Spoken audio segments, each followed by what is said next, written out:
The top security advisors of Seoul, Washington, and Tokyo got together to discuss the upcoming talks with North Korea.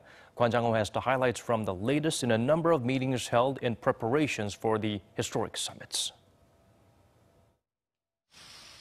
The Blue House on Monday revealed that Chung Eui-yong, Seoul's national security advisor, had been back to the U.S. over the weekend. He had been part of a closed-door meeting with his U.S. and Japanese counterparts, HR McMaster and Shotaro Yachi.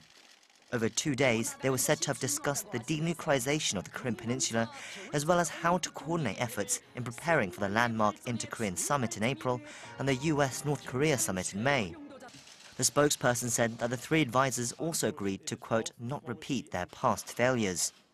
For Chung and other South Korean officials, it's been part of a flurry of overseas trips since U.S. President Donald Trump made the shock decision to agree to a meeting with North Korean leader Kim Jong-un. The security advisor had also visited China and Russia to brief them on the situation, while another special envoy visited Japan. Last week, Seoul's Foreign Minister Kang Kyung-hwa also met with her US and Japanese counterparts in Washington.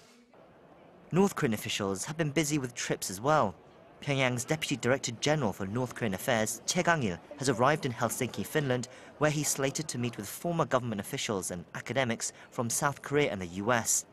As there are no representatives from the current two administrations, the meeting has been dubbed unofficial in nature and supposed to have no impact on the upcoming summits, but it's being seen as a useful opportunity to test the waters.